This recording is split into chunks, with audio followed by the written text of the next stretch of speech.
Friends, ഞാൻ വരില്ല. ഞാനിപ്പോൾ നസറത്തിലാണുള്ളത്. ഇനിയിപ്പോൾ ഞങ്ങൾ പോകുന്നത് നമ്മുടെ കാനാനിലെ വിവാഹ വിരുന്നിൽ വെച്ച് ഈശോ വെള്ളം വീഞ്ഞാക്കിയില്ലേ, ആ സ്ഥലത്തേക്കാണ് ഞങ്ങളിപ്പോൾ പോകുന്നത്. അങ്ങനെ പോയിക്കൊണ്ടിരിക്കുകയാണ്. ഇവിടുന്ന് കുറച്ച് ദൂരമുണ്ട്. അപ്പോൾ അവിടെ അടച്ചു പോകുമെന്നാണ് പറഞ്ഞത്. 12 മണിയാകുമ്പോഴത്തേക്കും അവിടെ അടച്ചു പോകും. കാനാനിലെ ആ പള്ളിയുള്ള സ്ഥലം 12 മണിയാകുമ്പോൾ അടച്ചു പോകും. അതുകൊണ്ട് ഞങ്ങളിപ്പോൾ അങ്ങോട്ട് തിരക്കായിട്ട് പോയിക്കൊണ്ടിരിക്കുക കേട്ടോ. ഓക്കെ, ഞാൻ കാണിച്ചു തരാം അവിടെ ചെന്ന് കഴിയുമ്പോൾ പള്ളിയും പരിസരമൊക്കെ. Okay, by. ഈശോയുടെ ആദ്യത്തെ അത്ഭുതം നടന്ന സ്ഥലം. ഈശോ ഒരു വിവാഹ വിരുന്നിൽ വെച്ച് വെള്ളം വീഞ്ഞാക്കിയതാണല്ലോ ഈശോയുടെ ആദ്യത്തെ അത്ഭുതം. അപ്പം ആ സ്ഥലത്തുള്ള ആ പഴയ വീടിൻ്റെ മുകളിലുള്ള പള്ളിയാണ് ഇപ്പം ഞാൻ കാണിക്കുന്നത്. അപ്പം ആദ്യമേ തന്നെ ഞങ്ങളെ സ്വീകരിക്കാനായിട്ട് ഒരു സിസ്റ്റർ ഗേറ്റിങ്ങേ ഉണ്ടായിരുന്നു.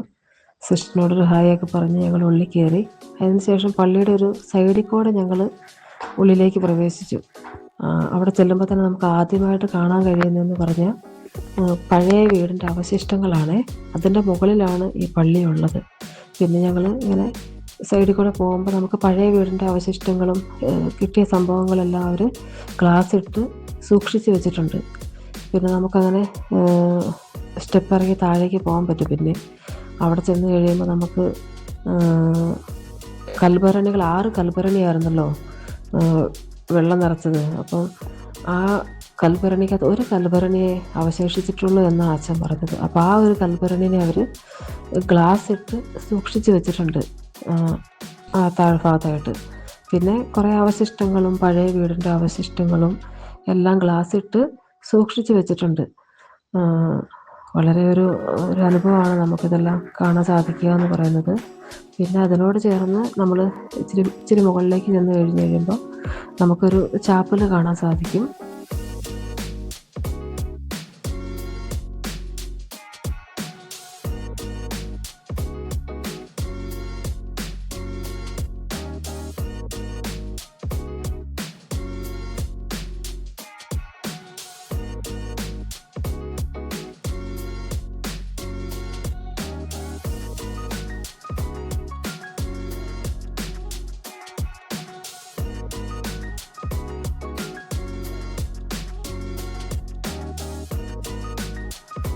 വീണ്ടും ഇറങ്ങി താഴേക്ക് വരികയാണെങ്കിൽ അവിടെയാണ് പുതിയ പള്ളി.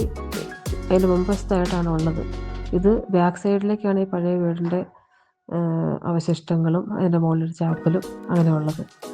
അപ്പം വളരെ നല്ലൊരു കാഴ്ചയാണ്. കാരണം ഒന്നും നശിപ്പിച്ച് കളഞ്ഞിട്ടില്ല. പിന്നെ നമ്മുടെ പുതിയ പള്ളി പണിതതിൻ്റെ ഉള്ളിലായിട്ട് നടുക്ക് സ്ഥലത്തായിട്ടൊരു ഗ്യാപ്പിൽ കൂടെ നമുക്ക് താഴ്വശത്തേക്ക് നോക്കിക്കഴിയുമ്പോൾ പഴയ സിനഗോഗാണെന്ന് പറഞ്ഞു. അങ്ങനെ ഒരു ചെറിയ കാഴ്ചയും കൂടെ കാണാനുണ്ട് കേട്ടോ.